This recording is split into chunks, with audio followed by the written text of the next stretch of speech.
I'm standing here on the frozen sea ice of the Arctic Ocean, and while stories and opinions abound about how climate change may be affecting this environment and the wildlife that lives within it, very little is known about what is happening beneath the waterline.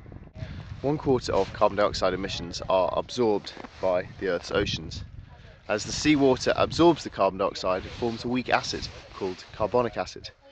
This is naturally regulated by the ocean's buffering systems, but as carbon dioxide emissions continue to rise, it's possible that the ocean's buffering systems will struggle to cope.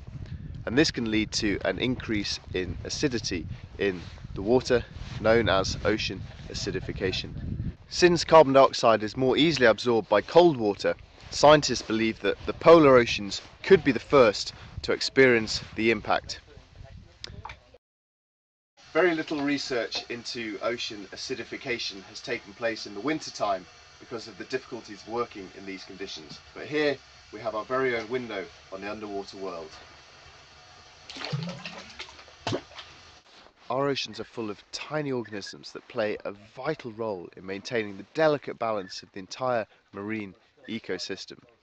Microscopic plants, algae and phytoplankton are responsible for producing almost half of the world's primary productivity.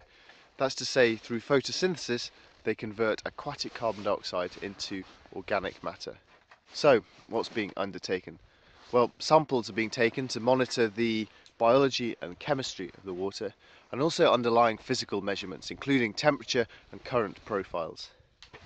We know that zooplankton are very sensitive to ocean acidification, particularly during their early developmental and reproductive phases.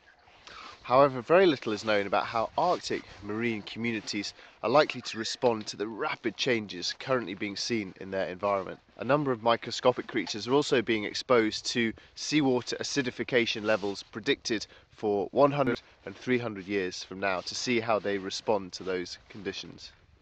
In addition, ice core samples are being taken for analysis, as well as atmospheric studies to help determine carbon dioxide flux through the sea ice. The final part of the Catlin Arctic Survey this year is the Explorer team. It's 3 professional polar explorers who are several hundred miles to our north in an even more remote location than we are. These explorers have been briefed by the science team, and they are out on the sea ice taking samples that will help the scientists with their research. For them, they really are alone, hundreds of miles from anybody, in one of the most inhospitable, dangerous regions in the world. The measurements they're taking are virtually unique and very, very valuable for the work of the scientists.